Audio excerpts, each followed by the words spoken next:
इसलिए आप ध्यान पूर्वक से सुने।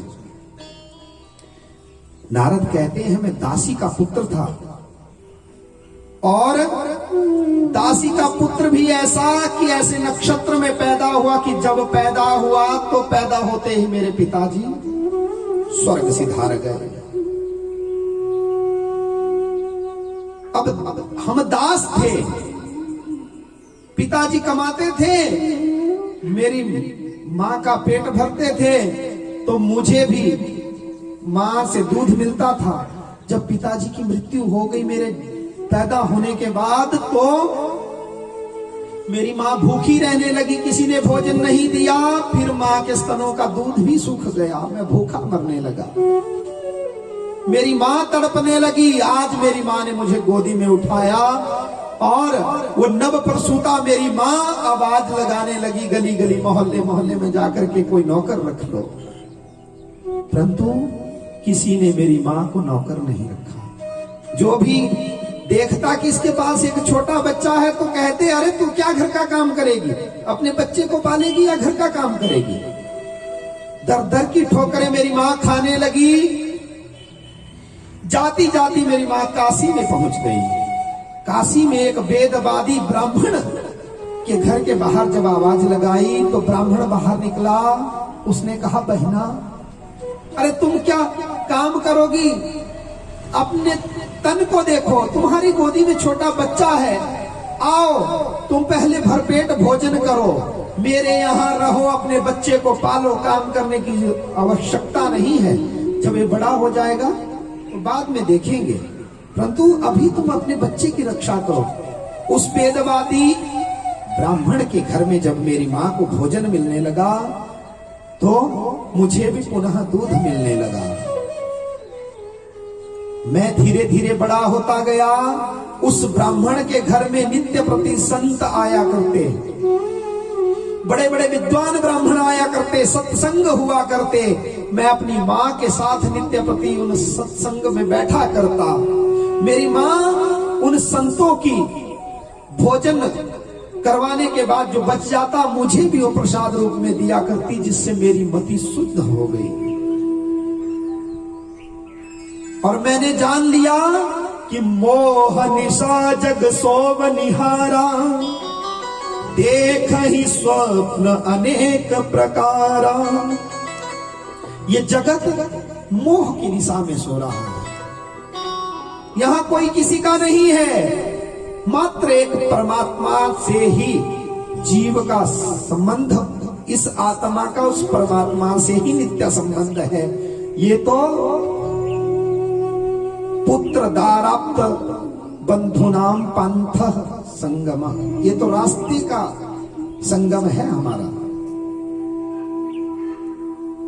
कोई जा रहा है, कोई आ रहा है। जैसे जैसे जिसका स्टेशन आ रहा है वो उतरते जा रहे हैं। दादाजी का स्टेशन आया, दादाजी उतर गए, चले गए, और इधर हम पैदा हो गए। फिर दादी चले गए, हम बड़े हुए, हमारा विवाह हुआ, एक डिब्बा और जुड़ गया।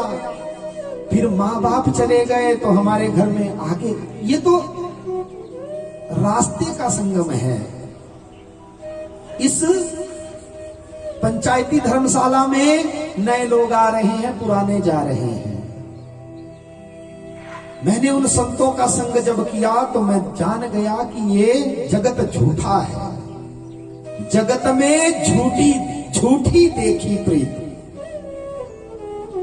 और मैं भगवान के भजन में बैठने लगा। एक बार चौमासा करने के लिए संत आए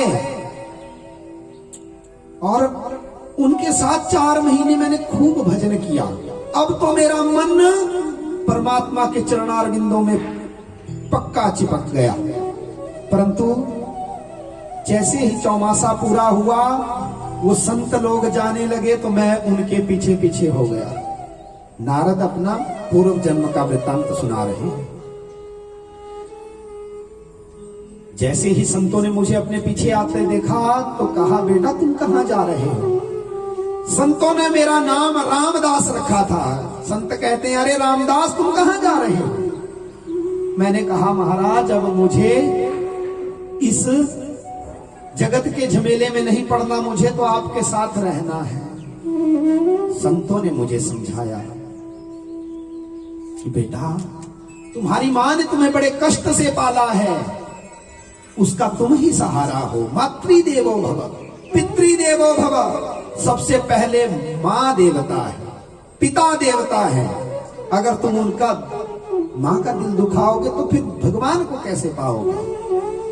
इसलिए बेटा मां की सेवा करो। जब मां की सेवा से निवृत्त हो जाओगे तब तुम भगवान का भजन करना। मेरा मन तो नहीं था लौटने का, परंतु जब संतों ने समझाया तो मैं आ गया। मैं भगवान की भक्ति में बैठा रहता।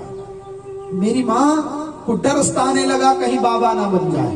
माताओं को ये बड़ा डर रहता है, बेटा कहीं बाबा ना बन जाए, चोर भले बन जाए, ठग बन जाए, कोई बात नहीं, चलेगा, अपना है, परंतु कहीं बाबा ना बन जाए बस।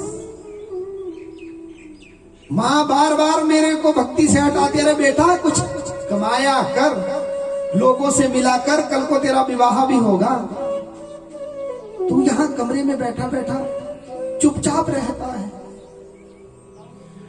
नारद कहते हैं, मुझे कुछ अच्छा ही नहीं लगता था, मुझे तो भगवान की भक्ति अच्छी लगती थी।